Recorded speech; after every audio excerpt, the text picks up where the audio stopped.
All right, good evening, ladies and gentlemen. I'm going to call to order the council workshop for April 19th at 7 o'clock. Council, there's been an agenda circulated with the package. Are there any errors or omissions from the agenda as presented? Hearing none, will somebody please move adoption of the agenda? Moved by Councillor Hanson, second by Councillor Kern. Call the question. All those in favor? Contrary minded, motion carries. There are no minutes to be adopted here, and so we're going to be moving on to our one item tonight, which is reports from council or staff. I'm going to vary the order just one bit slightly, I think, because we want the benefit of the public's comments before we have the discussion on the distribution piece. I'm going to be going to the public first at the front end of the meeting, so that we can have that inform our discussion. And so just checking in with Elia, would you prefer to do some introductory remarks, or do you want me to go straight to public input first?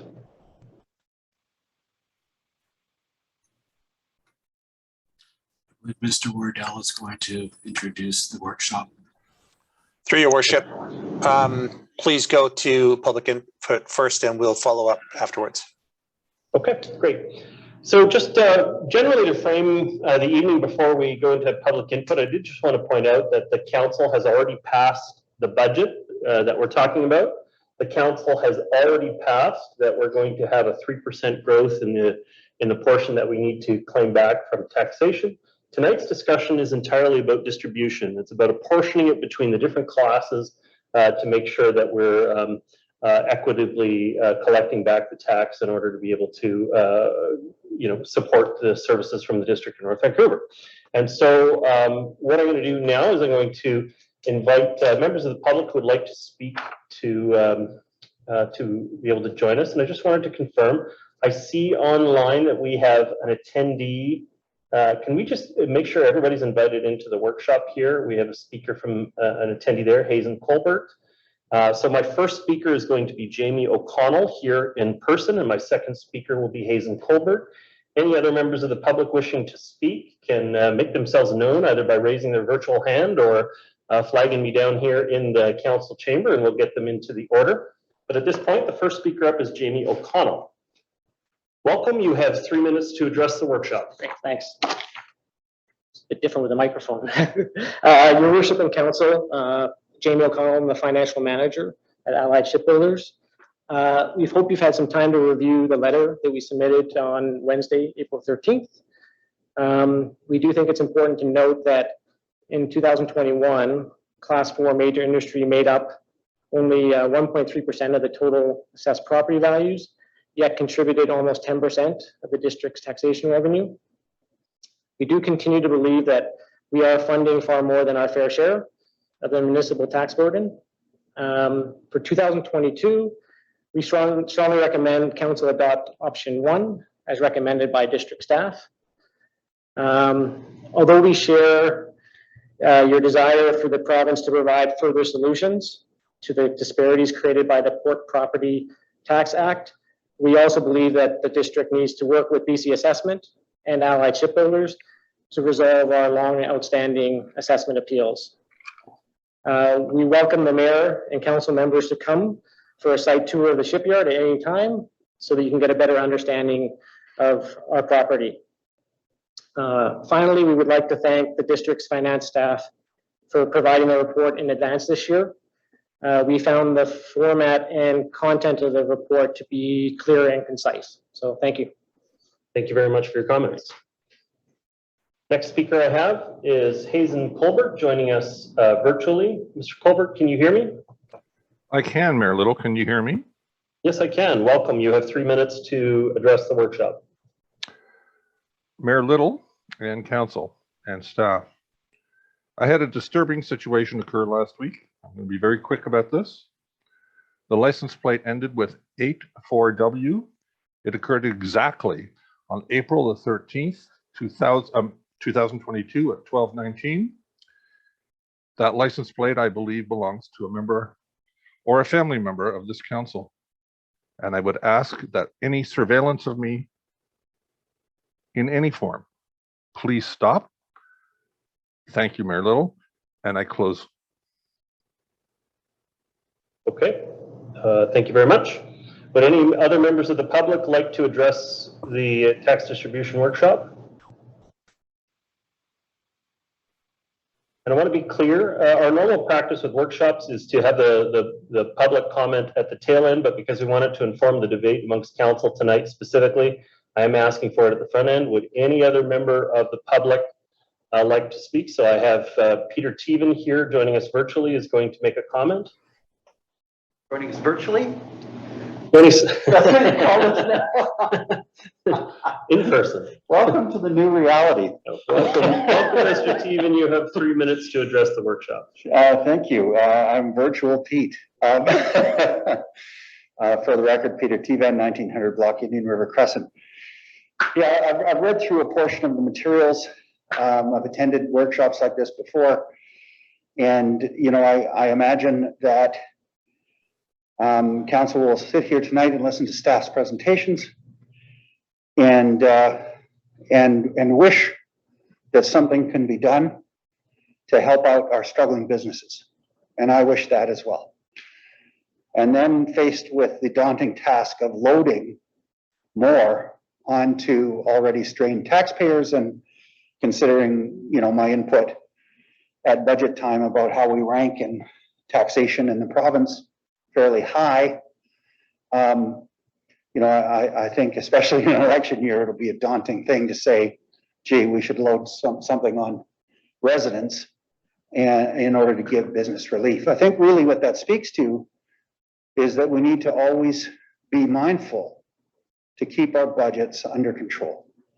And what I wish is that we took the savings out of the lower staff, the savings out of the lower activity during COVID, and translate that into an actual reduction in tax and pass that along to business in order to help relieve their burden. That's what I wish. I know it's not going to happen, but I think a situation like this is a constant reminder that it's incumbent upon all levels of government to really charge the minimum tax that is necessary to run the operations.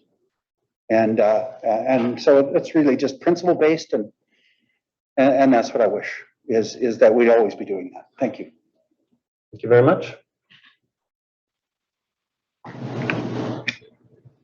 Okay, so I see no other hands or speakers on the matter.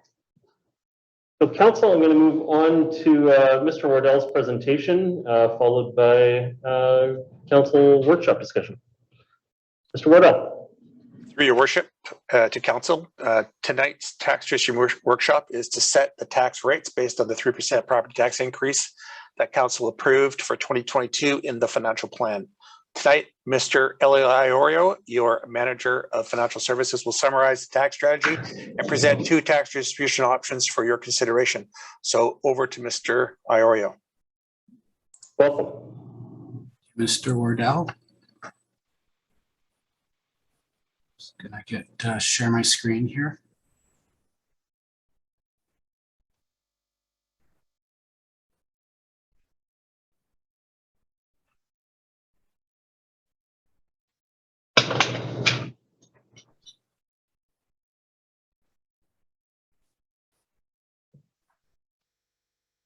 Good evening, council, and welcome to the 2022 Property Tax Distribution Workshop. The objective this evening is to obtain council's direction to refer to the next regular council meeting recommended tax rates for the 2022 tax rates bylaw. Online tonight, along with myself, Zandy Wardell, General Manager of Finance and CFO, and Daniel So, Section Manager, Revenue Taxation. There are 4 parts to this workshop. We will review the current tax strategy, look at considerations and impacts with regards to legislative direction, review and discuss 2 tax distribution options, and confirm recommended tax rates.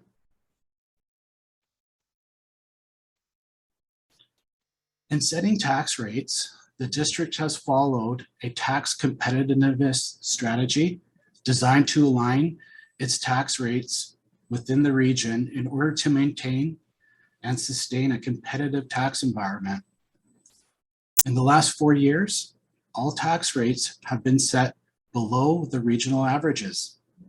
This includes a non-cap Class 4 industrial tax rate that remains well below the legislated cap rate of $27.50 in the major industrial class. The community charter provides that council may only set municipal property tax rates at the property class level. Consideration of current circumstances and relevant provincial legislation that may impact the distribution of the tax increase is best reviewed to ensure that the tax strategy continues to maintain equity and fairness. Since the onset of the COVID-19 pandemic, demand for single-family housing has been a hot commodity throughout the Lower Mainland, including the real estate market in Abbotsford. Likewise, the demand for housing on the North Shore has remained strong as district assessment valuations in the residential class increased at 20% on average. Strata dwellings, on the other hand, increased at an average 16%, as many people look to buy properties with more living area. Residential taxpayers requiring some support in the payment of their taxes continue to have access to provincial property tax assistance programs. For families with children and property owners over the age of 55, the Property Tax Deferment Program provides a tax relief opportunity, along with the Provincial Homeowners Grant, which has had its threshold increase to $1,975,000 for the 2022 taxation year. This is to ensure 92% of homeowners can continue to receive some form of tax assistance. Within the commercial class, highest and best use valuation of property assessments continues to affect many business operators in underdeveloped properties. Municipalities are prohibited by the community charter from providing assistance to a business, but are able to redistribute tax burden at the class level, which only exacerbates the problem to other taxpayers. The province has currently initiated a review of property assessments, and staff are participating in this review to explore longer-term workable solutions. Impacts of the Port Property Tax Act continues to contribute to the divisiveness within the major industrial class. Inequality within the class continues to present financial risk to the district as the majority of the non-capped properties continue to appeal their assessment valuations. The district continues to mitigate tax loss risk within this class with an assessment appeal reserve, which has a sufficient balance to mitigate risk in the interim. The district, in dialogue with the province, continue to explore a longer-term solution to return equity and fairness to this class.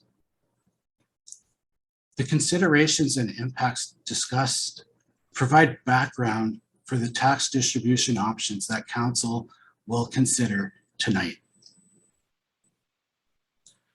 Two options for the distribution of the 2022 municipal taxes are provided tonight.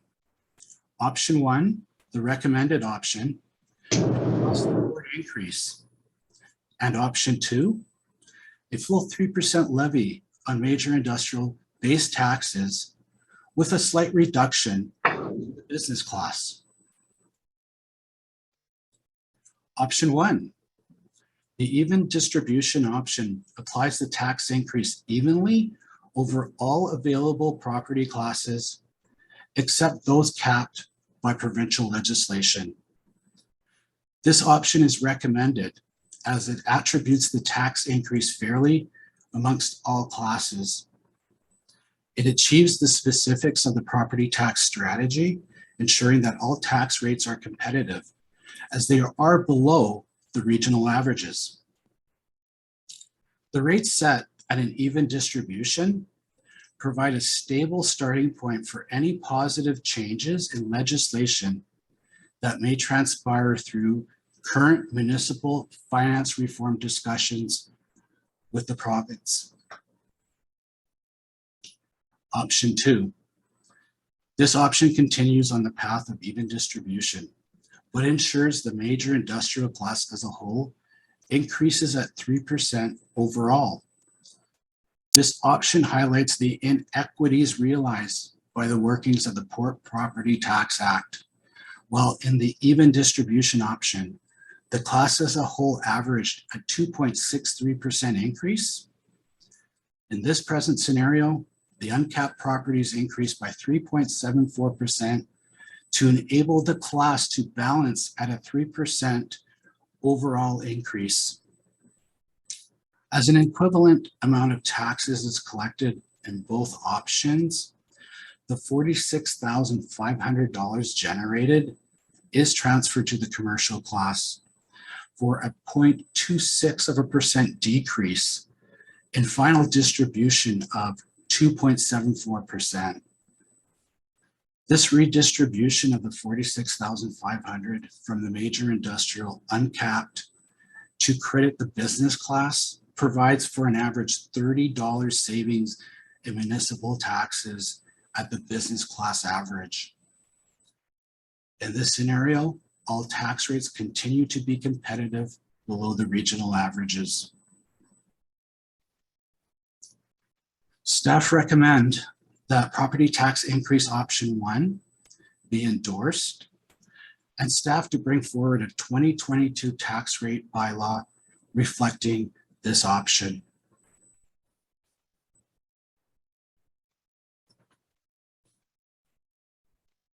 Okay. Thank you very much for your presentation, Mr. Iorio, and thank you for all the work that led into this. I'm sure it's a phenomenal amount of work to get to this point in the year. I'll be moving the staff recommendation. Is there a seconder? Seconded by Councillor Hanson.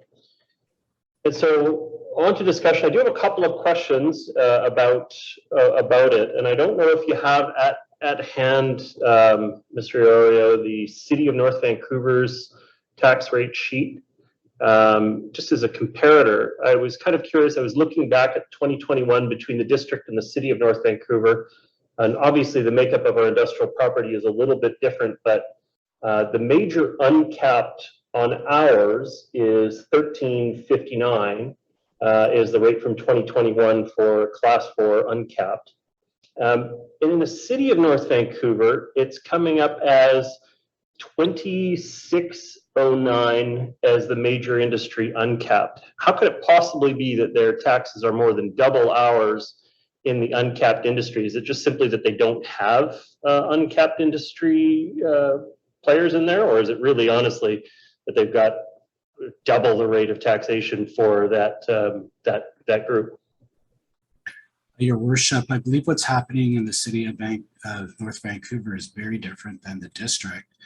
The ongoing rate, I believe, is $27.50, and that is because within the City of North Vancouver, the majority of the properties within their class 4 are capped properties, which is very different than the district of North Vancouver, where the properties are pretty much half and half between capped and uncapped. So the City of North Vancouver has most likely gone ahead and just gone with the maximum rate of $27.50 for their major industrial class.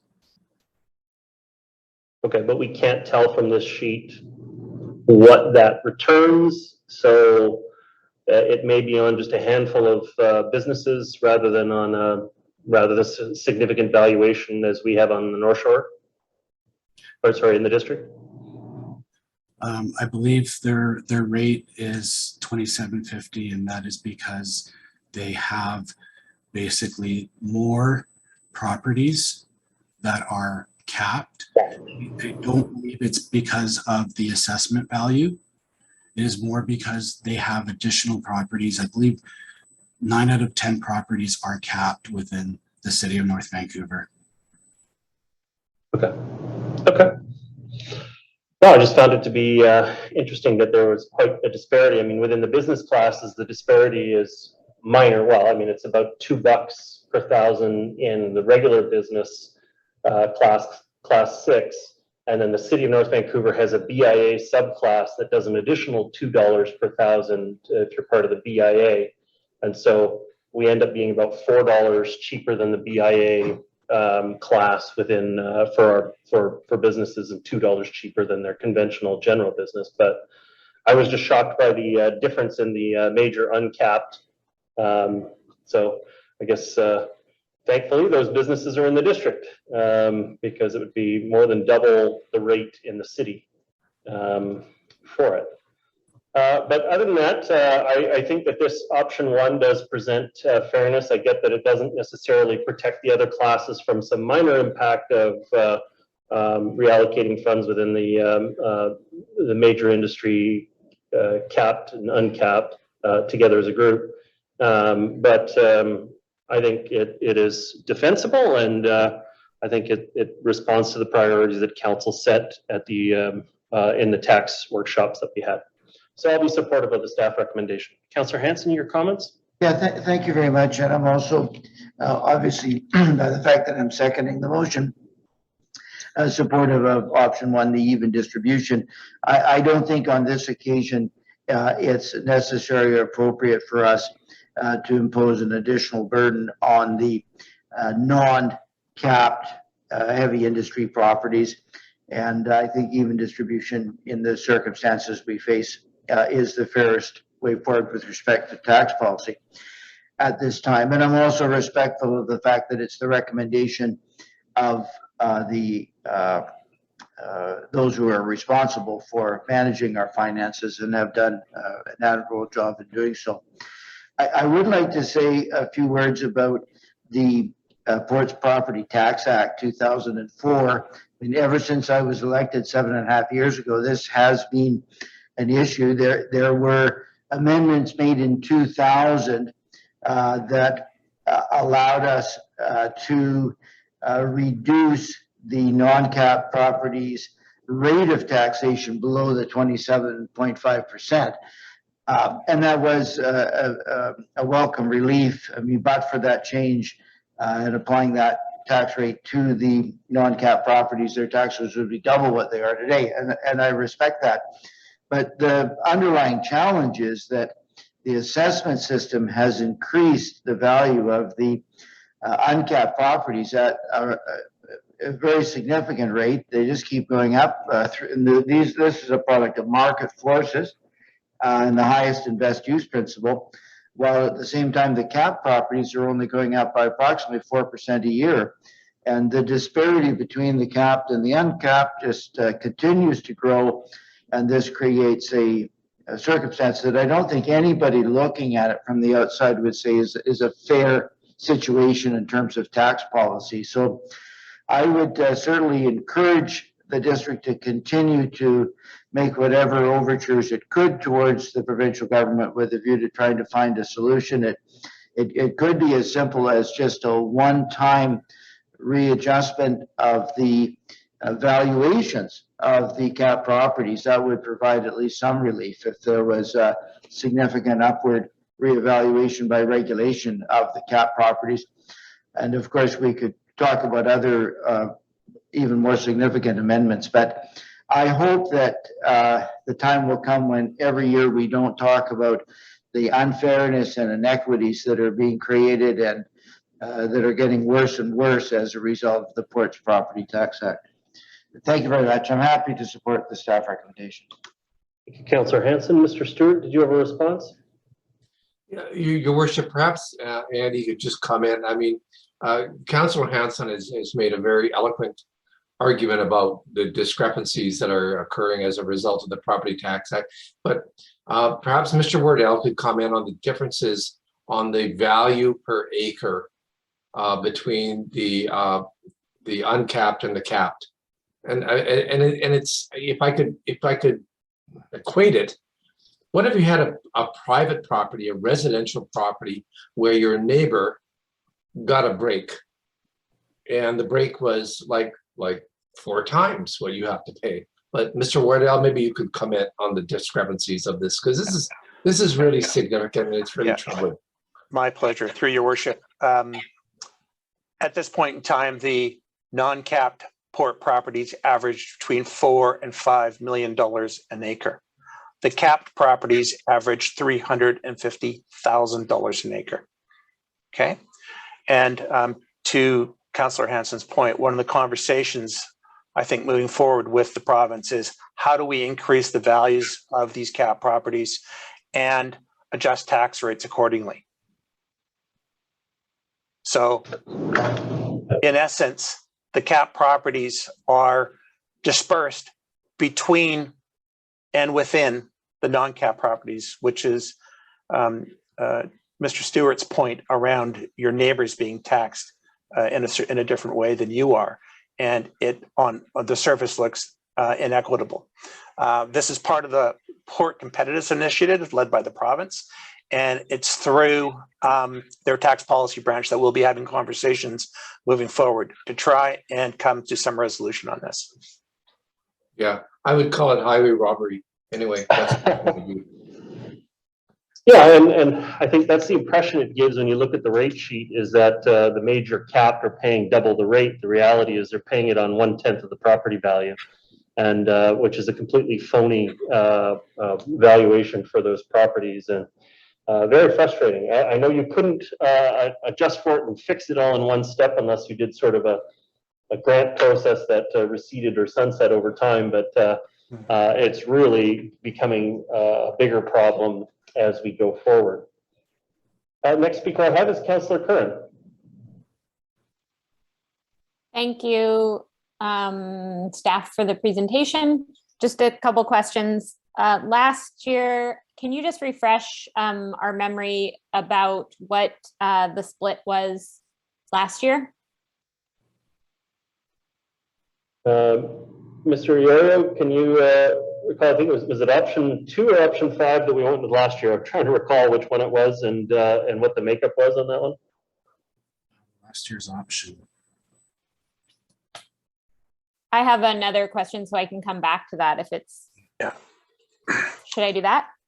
Through your worship, I know Elliott's probably searching for it, but I have it at my fingertips here. The council approved option last year was 3% across the board. Thank you. That was easy. The second question is, how many properties, deferred property taxes, residential properties, used the tax deferral option last year, and was that higher than previous years? Last year, there was 3,600 applications, and it's increasing roughly at anywhere from 2 to 5% per year. Okay, That's so about the 10% of our addresses. and the so there wasn't a noticeable increase between, say, like 2020 and 2021. It's you didn't. I'm curious how COVID may or may not have impacted who's using that property deferral grant or property deferral mechanism. The increase during COVID was not substantial. The percentage increase was between 2 and maybe 6% in between 2019 and 2020 on the onset of COVID, and it remained pretty consistent since then. Okay.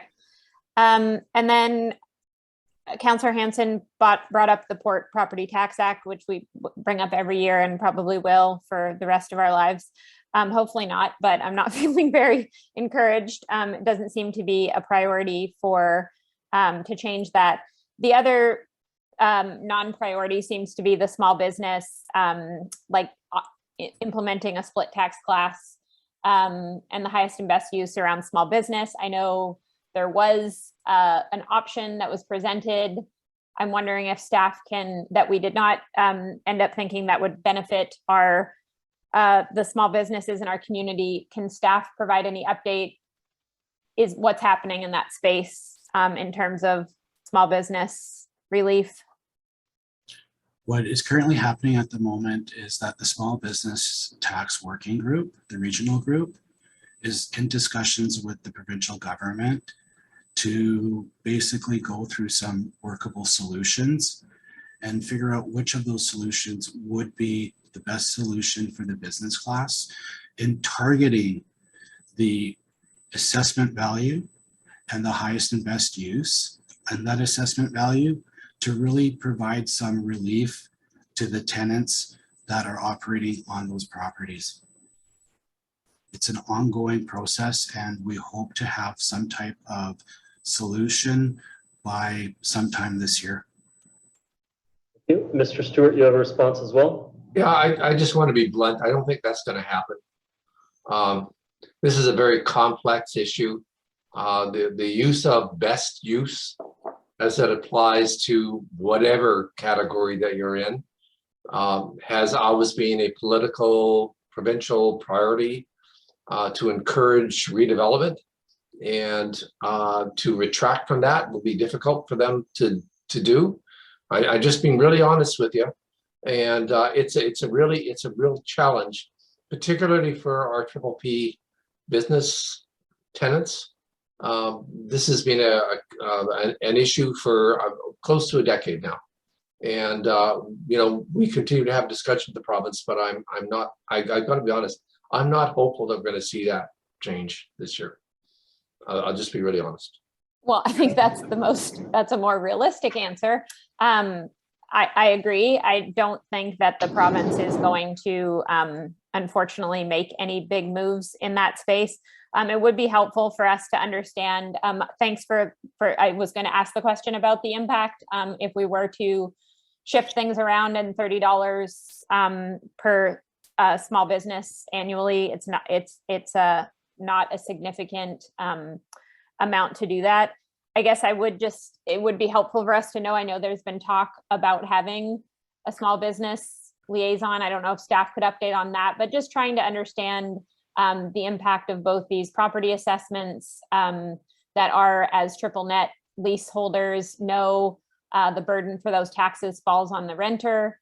And that makes it nearly impossible for small businesses to make it. And then, yeah, how that's impacting them. And then of course with COVID as well. So it's a lot. And I don't know if staff has any update about work that we're doing. I think Councillor Back maybe brought forward that motion, or maybe it wasn't a motion, but about having, I'm just wondering what we're hearing, particularly at a staff level from our small business community. Mr. Stewart? Yeah, I'm wondering into Andy's area, and Andy may want to comment, but council will probably need to know that we only collect half of the taxes that are collected from our residences and our businesses and our industry. The other half is collected for the assessment authority, for education, for regional purposes. And the fact of the matter is some of those have ratios that are fixed. And so the revenue that's generated by the province is quite substantial, irrelevant to what we're able to collect. And Andy, I don't know if you want to make any comment. I don't want to confuse things, but I mean, the fact of the matter, these are some really big, wicked problems we have systemically in the province that we really need to try to address in the next year or so. Yeah, thanks for that, David. I'll be very brief. The province, be it school taxes or Metro Vancouver or BC Assessment, and all the other taxing authorities that draw upon our taxpayers' resources, there is one tax rate for the province. That's a really important point. There's one tax rate for school taxes in the province on small business. And when the valuations increase exponentially in the Lower Mainland, those taxes gravitate to the Lower Mainland. So one of the real major pressures on small business is the other taxing jurisdictions.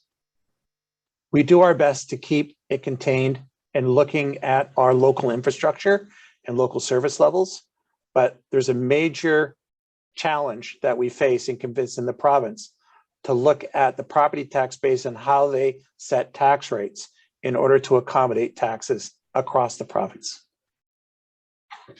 Thank you. Yeah, I think that's fair, and something we need to talk way more about is the difference between the district taxes and then all of the other taxes that we collect, because I think they do often out in the public get lumped into one sum, which is really important. But I would note that residential classes do pay higher tax rates for school property taxes, exponentially higher, and staff correct me if I'm wrong, than residential. So the impact is greater than it is on the residential class. Is that accurate? Yep. Through your worship, just looking at the 2021 tax analysis that's before me, the business tax rate is $3.86 per thousand for school taxes, and the residential was $1.02. Thanks. So almost 3.5 times the amount. 3.4 times. Yeah. And of the class 3.78. of the taxes that small businesses pay, is that the most significant gap between classes? Is the school tax? Well, the other taxing jurisdictions are not material in relation to school tax. They do attract some tax, but the percentages of taxes are extremely small. Like BC Assessment's tax rate is 4 cents on the residents per thousand and 11.37 cents on business. So it's still higher, but the amounts are quite small in relation to school taxes. I guess I was thinking of like Metro. Metro is about 6 cents on the residents and about 14 cents on businesses. Okay. Thank you. Okay. Thank you very much. Next speaker is Councillor Bond. Yeah, your worship, I just have to add one thing to Andy's comment is we have to be really clear at the end of the day that Metro's major impact on our budgets are utilities. They are not taxation. Yeah. They're the additional utility charges at the bottom of your tax rate sheet. Councillor Bond. Thanks, Mayor Little. Maybe to follow up on Councillor Kern's point, or two of those points, I think one thing that would be useful, and I think we've done this in the past, is to show the change both in absolute terms, but also in percentage terms of that different share of the pie that each individual property, whether it's in the business class or the major industrial class or the residential class, is paying towards municipal, paying towards school tax and the other taxing jurisdictions. Because I think, as was mentioned, as our property valuations here in the Lower Mainland continue to grow and grow and grow, compared relatively to the province, the amount of tax that our residents, our businesses are paying relative to their counterparts in other parts of the province is growing. And I think that's important information to share. It's not necessarily our decision of how that works, but I think an informed public, informed businesses can make that known to their representatives in the provincial or the provincial representatives to help us in our cause, because I know staff and people at Metro Vancouver and UVCM are working behind the scenes doing some work, but I think that's important to convey to our residents and businesses as well. I also remember, I'm not sure if it was in the past year or maybe a year previous, where staff did do an analysis on the specific properties that were most affected by highest and best use. Those business properties that were either in the official community plan or zoning given a much higher, much more valuable use, such as maybe light industrial to high density residential. Do staff have that handy, and do we know exactly how many properties are, or how many businesses are being severely impacted by the highest and best use issue that we're faced with? Staff have a comment on that? I would have to defer to Mr. Ario on that if he's got it available. I believe through your worship, Councillor Bond, we did an analysis this year, and there is anywhere from 150 to 300 properties that are affected by some type of redevelopment capability when it comes to highest and best use. The issue there is that more information is required to really pinpoint if those properties have multiple tenants or if they are owner occupied, because the owner occupied potentially could benefit from the sale of the property. Okay, thanks. That's good to know. I know that was that's ongoing work that staff are doing. The other thing I know that we've done in the past is not just talk specifically about the rates or the percentage increase per class, but also the percentage of the tax burden that is carried by each class and how that has changed over time. Because I think as we see here, you know, light industrial, heavy industry, residential, and business all carry a certain amount of weight based on their valuations. But as we add or remove properties or the valuations in each class change, that can change the total amount that a specific class or group of properties carry for the tax burden. And I think that's important to note. Just maybe it's one step above what we're doing today, but the ongoing discussion of how much of the tax burden does each class carry and how that tracks over time, and then looking at our rates based on, you know, that type of fairness and that type of analysis, I think is another aspect that we should be looking at as well. I'm not sure if staff have done a recent update on that. I remember when we did it a number of years ago, it seemed that the classes were relatively steady over time, but it'd be good to know moving forward how that is shaping up. Sure. Through your worship, I could speak to that. Please. So as of 2021, and let me start by saying this, we have consistently put 3% on the tax levy, except for I think 2019, where we did 2% due to 2020, where that was the first impact of COVID. I think it was 2019 actually. But having said that, the residential class is averaging close to, and has been for a while, 71%. The utility class is about 1.5. Cap properties are 6%. Sorry, non-cap properties are 6%. The cap properties in major industry are about 4%. The investments that the cap properties have made are about 1/3 of a percentage point. Light industry is 0.9, and that's dropped going from memory over the last few years. And the business class is 16.7%. And the balance would be in the recreational class, which is less than 1%. So the key components here are 71% for residents, approximately 10% for the entire heavy industry class, and 16% for business class. Thanks. If I may, there was one other stat in there, which was that if you took the major industry as a total class, 4 capped, uncapped altogether, and you took the historical number, we were up around 13% of the total value, and so it's been declining down to 10. I can certainly speak to that. My records before me go back to about 1998, and the tax share of the major industry class was 13.4 then. In 2010, it was 11.2, and council's tax strategy of driving the non-cap rate down placed it at about 10.2% when we met that 2750 threshold. And today, even though the values have gone up and the tax rate's down to 11.68 on my records here, it's still about 10.1%. Okay. Yeah, thanks. And I think it's been pretty, I'll say it another way too. It's been about 10.1% for almost a decade. And all the issues that manifested in the capped properties and the non-capped properties all started with the sale of the McKean Wilson property in 2018 to Westbuild. That's where it started.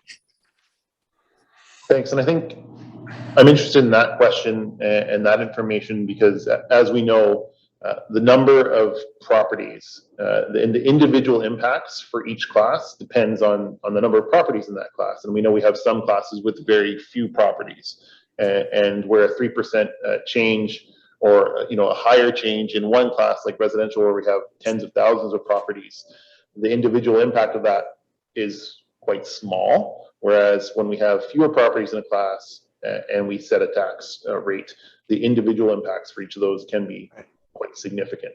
And so I think that's another way to look at this, just from a fairness and a tax equity standpoint. So Sure. Through your worship. It would be about the net assessable value of the class, not the number of properties. Yes, but if the net assessable value increases and there's no property added, right? But I'm just saying that the number of times that it's divided, it doesn't change the percentage. Yes. Yeah. It just may mean that your portion of the pie is changed, but the value of your portion of the pie, if it stayed consistent, would go by the. Yeah. Yeah. Okay.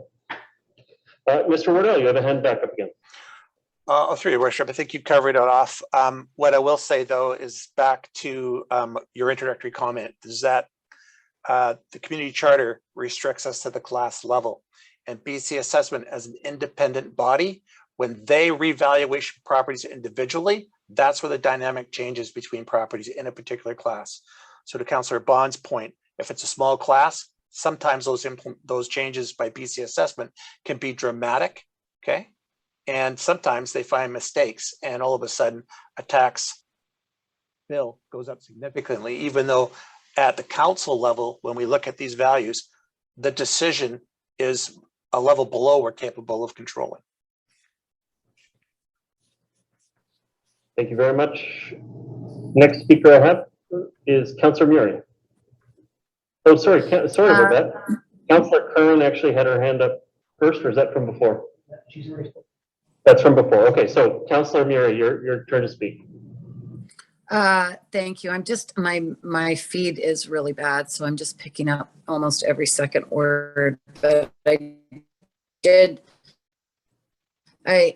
I'm glad that the province has made some indication that they're going to do a review on the assessments, although Mr. Stewart's a bit critical about when or if that's even going to happen. And, the assessments continue to rise, and the imbalance of the assessments, based on, the average sale, certainly within the residential class, is stunning when we look at the amount of real estate that has changed hands over the last couple of years with COVID. And it's something that certainly should be a priority of the provincial government, given the fact that it's becoming almost impossible for anybody without very, very deep pockets or multiple pockets to purchase residential property, and certainly harder for those that live here to be able to get in or stay in.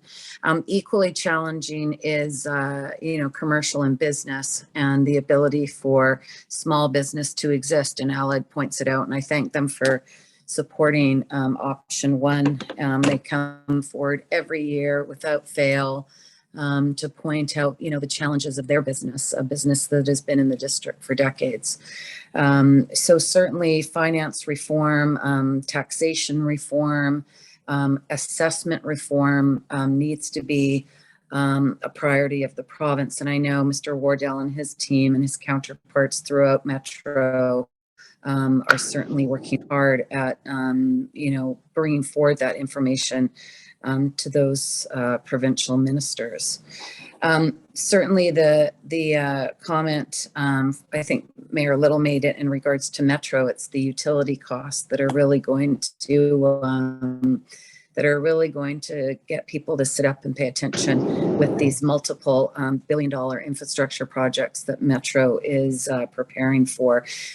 Based on growth. And I will tell you, last week, we had a really good budget discussion where there were one of the best discussions I think we've had in a long time in regards to the fact that growth needs to pay for growth, and it's not. And, there's only one taxpayer, and there's certainly more and more discussion about living within our means. I'm sure it has nothing to do with the fact that there's an election in a few months. But it was a discussion that needed to happen. And there's a number of mayors and directors that we actually did request through Metro that we have a workshop on this issue of taxation during the budget and the costs to residents and businesses throughout Metro. So we've requested that that become part of the budget process.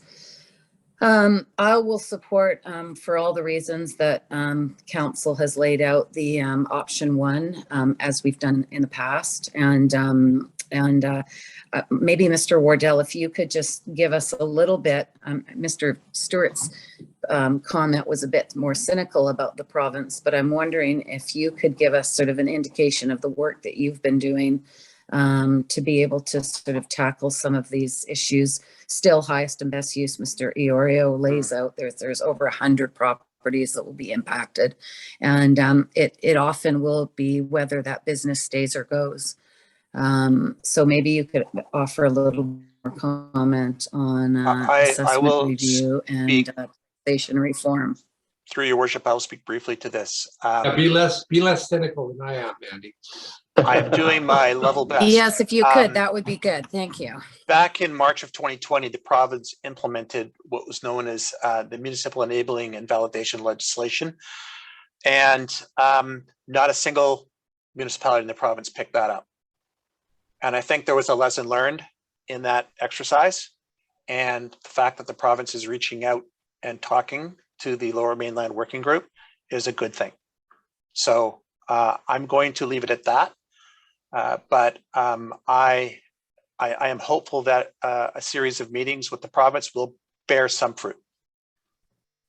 Great. Thank you very much. Councillor Kern, your comments? Thank you. No, I thought that, did I unmute myself? Yeah, thanks. I appreciate the distinction between utility and taxes. That's an important point to make when we're communicating as well. Yeah, I just wanted to emphasize the burden that renters, I feel like, disproportionately face in this, because the benefits to accumulating more value in the property do not apply to the renters, and that would be for residential and or businesses that rent, and that it's also not just the highest and best use, it's also just assessments. Like if something sells in your area, whether or not it's deemed to whether it's not in the OC, whether or not it is in an OCP for change, that can still trigger significant impact. So I think it's likely both, but it's not just one or the other. So I think that's important distinction. And I guess, Andy, you kind of summed it up, because last year there was this sort of Band-Aid that was pitched, and it seemed like it was unanimously panned at a staff level across the region.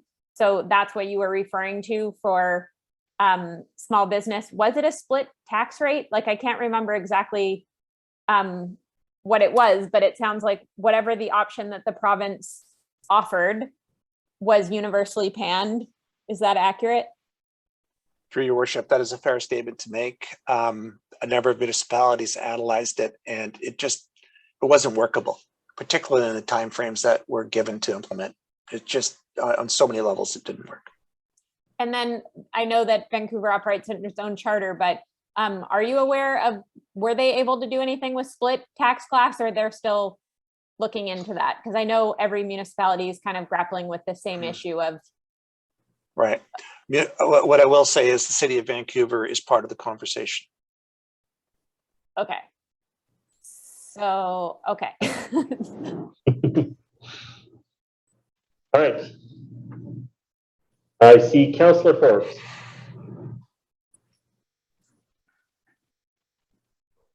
Thank you, Your Worship. I agree with most of the things that have already been said here, and just speaking bluntly, this is a situation where the taxing authority or the provincial government who sets up the rules and sets up some of these taxing authorities, has managed to set it up at the same time as downloading a lot of things and costs to the municipalities. They've also managed to set it up in such a way with highest and best use and the tax rate for utilities, the taxation rate, all of that, where it puts an awful lot of money in the provincial pocket and not in the municipal pocket. And I remember 4 years ago talking to a Victoria government of Victoria auditor. And back then I was saying to him, what's with this, highest and best use, and it's not fair. And they know it's not fair. They also know what the problems are, and yet they're not moving on it, because once they get the cash in there, it's like anything else. Once you get the cash in your pocket, it's very hard to give up that income. So I don't have a great deal of hope here that there's going to be much movement on this in the near future. I also think that we're going to have a lot more, as we've read in the newspapers, a lot more of our decision-making take place in municipalities as well. So I just see this and I know this isn't a polite way to put it, but I'm just being blunt. I just see this way of taxation that they're doing is it's a cash grab, and they're winning and we're losing, and the municipalities are losing and the taxpayers are losing and the small businesses in our municipalities are losing. I am in favor of doing the even distribution, given that we don't have a whole lot of other choices on this. But I mean, this kind of taxation, I don't know how the provincial government can sit there and in any way over the last many years that our staff has been dealing with them about the unfairness of this, how they can sit there and claim this is fair. It's not. And anyway, that's all I'm going to say. That I'll be in favor of option one, but I just think that they're not being fair, and it's a cash grab. And when I was at a meeting of Metro Vancouver, they had over 200 projects that they wanted to do.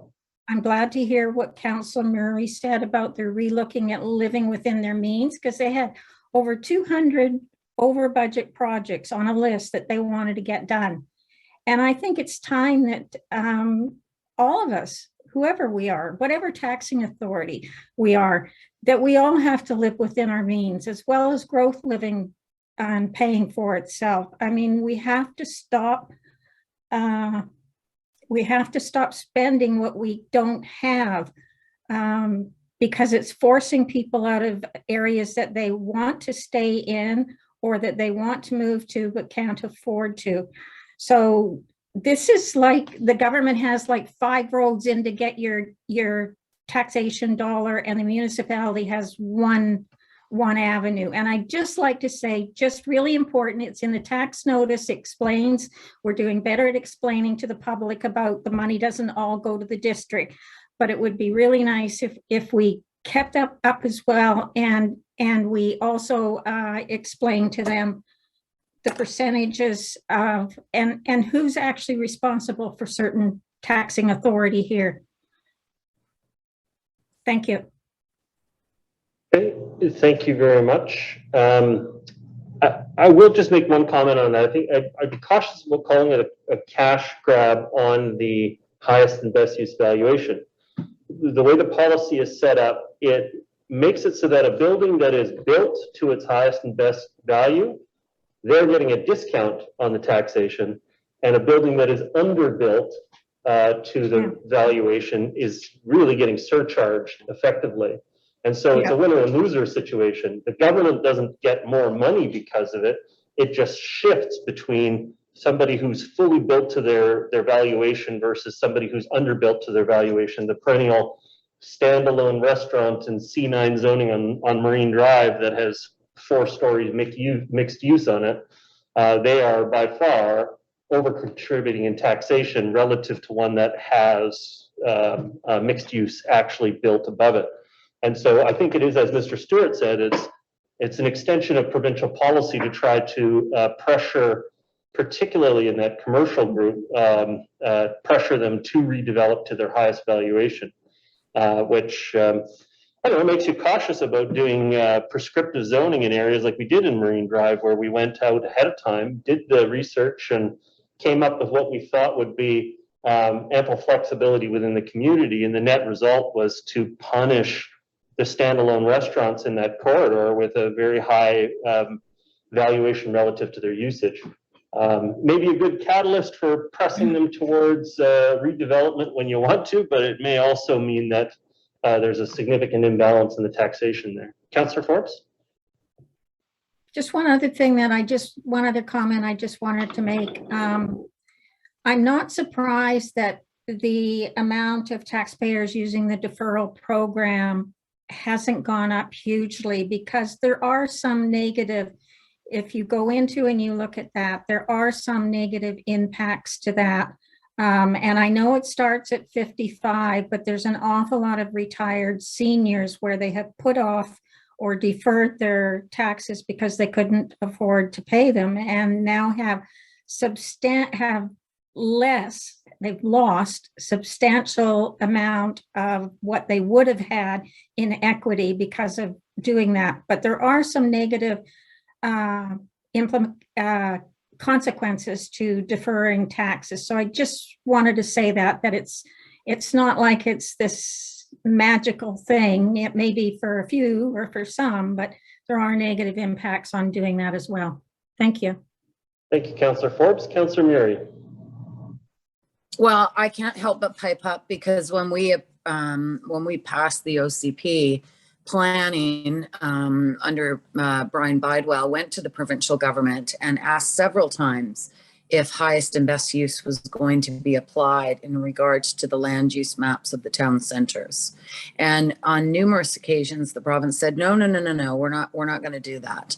And then lo and behold, that's exactly what happened. You know, we put those land use maps in to try to provide some certainty to the development community, you know, never thinking the provincial government would come in and apply a highest and best use scenario and ultimately push out businesses that had been there for years. Unlike residential properties under those land use maps, if you've been there for 10 years or longer, then you can appeal that. But the commercial businesses didn't have that ability. And a lot of them, like Dykoff, for instance, at one point, was paying over $250,000 a year in their taxes selling geraniums. So, you know, it's now that was under a previous government that made that decision. But unfortunately, the current government, you know, even though they had critiqued the previous government in regards to highest and best use, you know, did not withdraw from that, you know. And so I think highest and best use has been very problematic for our businesses, and it's a reason a lot of them have left. You know, yes, redevelopment, you know, brings new opportunities, but as others have pointed out, there is also an impact to it. And a lot of the businesses could never go in these new units, just like a lot of residents can't go into the new units because they're not big enough or they're too expensive. And the same is said for businesses. You know, these little old mom and pop shops, they may be, you know, not the best architectural, you know, wonders of their day, but they have an affordability to them that allows those little businesses to exist. And, you know, many of those businesses are what, you know, is the thread of a community and provides a service to a community that big box or chains could never, you know, give. So, and I think a lot of those businesses too, certainly the waterfront, you know, like Allied has created jobs that, you know, can allow people to live in this community. And, you know, I think it's something that we have to continue to put pressure on the province to look at this. You know, the valuation of a house, you know, using that as an average to, you know, determine some direction in regards to assessments. You know, at one time, 50 years ago, it was, you know, 2 families buying a house, 1 family selling a house. Now it's, you know, the kind of offers that are coming in on some of these properties, are coming from a place that most of us don't understand. They're $500,000. There's houses that are having $1 million over asking. And, it's really changing the fabric of how assessments are looked at, because there's such an uneven balance of wealth, and that in turn is spreading that gap between rich and poor. It's getting wider. It's not shrinking. So, we'll see if there's going to be a correction, coming forward with what's going on the planet right now. I don't know. I think we certainly set out to create a sustainable community, and I'm not sure it's as sustainable as we thought it was going to be. And certainly it's a lot more expensive than we ever imagined. And I know that, those that were part of that original official community plan and what it was meant to create, never thought the property values would skyrocket the way they did. And I think it's been, I think there's a lot of challenges to it. And I think we've lost a lot of people in this community because of it. For comments, Councillor Murray. Thank you, Council. We've had a pretty good discussion about this. We have a motion that's been moved and seconded. At this point, I think I'm prepared to call the question on the matter. All those in favor? Contrary minded? The motion carries with Councillor Murray opposed. Is that correct, Councillor Murray? Or was that just a delay? No, you guys, you just voted, and it was like you were in high speed. You all lifted your hand up, and then I don't know what it is. It's the feed. Something's wrong. So yes, no, I'm in favor. I'm not opposed. Thank you God, so my much. computer's going crazy. It's a bit slow. Okay, thank you very much. And that was what staff were looking for tonight. This matter will now be returned to the April 19th to the April 25th regular meeting of council for final adoption of the bylaw. Sorry, my apologies. First, second, and third reading, and then final adoption sometime before the May 15th requirement to pass the final adoption. Yeah, so it'll have to happen pretty quick after that. Thank you very much, members of the public, for participating. Thank you to council and staff for preparing the meeting and participating. Everybody have a fantastic evening. Good night. Good night, everyone. Yeah.